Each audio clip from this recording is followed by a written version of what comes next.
শিলিগুড়িতে ৬ বছরের এক নাবালিকাকে ধর্ষণের ঘটনায় অভিযুক্তকে দোষী সাব্যস্ত করে ২৩ বছরের কারাদণ্ডের দণ্ড দিল শিলিগুড়ি পক্সো স্পেশাল কোর্ট।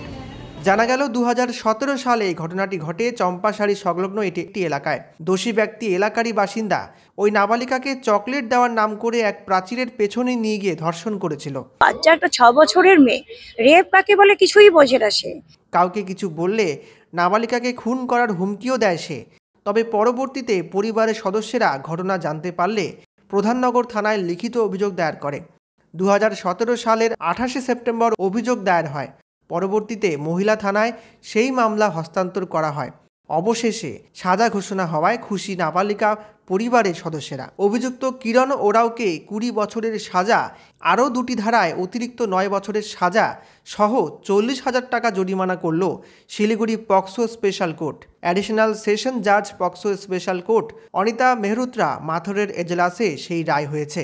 এদিন সরকারি আইনজীবী সুনন্দা সরকার জানান, নাবালিকার পরিবারকে ৩ লক্ষ টাকার ক্ষতিপূরণ এবং জরিমানার অর্থ দেওয়া হবে।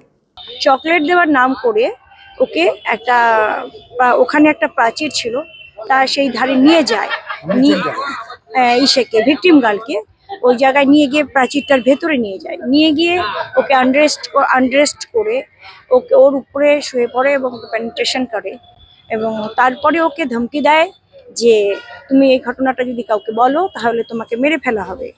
সে বাড়িতে গিয়ে ভয় পেয়ে যায়, কদিন চুপচাপ থাকে। বাড়ি থেকে মা বাবা দেখে কিছু খাচ্ছে না, তো তাও কিছু বলেনি। মা বাবা দেখছিল, তারাও লেবার শ্রেণী, তারা আর কত দেখতে পারবে একটা বাচ্চাকে।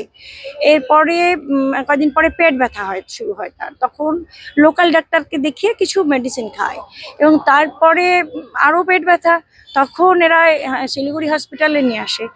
ইন দ্য মিন টাইম তখন মেয়েটাকে জিজ্ঞাসা করায়, ও তখন ওর মায়ের কাছে এই ঘটনাটা জানায় যে এডিশনাল সেশন জাজ first court POCSO court justice Anita Mehrotra উনি আজকে কিরণ ওরাওয়ের বিরুদ্ধে সাজা দিলেন। উনি আন্ডার সেকশন 4-এ 20 ইয়ার্স পানিশমেন্ট দিলেন আর 25,000 টাকা ফাইন, অনাদায়ে আরও 6 মান্থ জেল। আর সেকশন 8-এও যেহেতু প্রুফ হয়েছে, 8-এ 3 ইয়ার্স পানিশমেন্ট আর 15,000 হচ্ছে ফাইন, অনাদায়ে 6 মান্থ জেল। আর যেহেতু 5 বছর এ অলরেডি ভিতরে ছিল, এই 5 বছর এই যে 20 আর 23 আর এইখান থেকে ওর কাটা যাবে, মানে মাইনাস হবে। আর ইসেকে ভিকটিম গার্লকে 3 লাখ টাকার কম্পেনসেশন দেওয়া হলো। আর এই যে 25,000 আর 15,000 যেই ফাইনটা পাওয়া যাবে, এই ফাইনটা পেলেও এটাও ভিকটিম গার্লকেই দেওয়া হবে।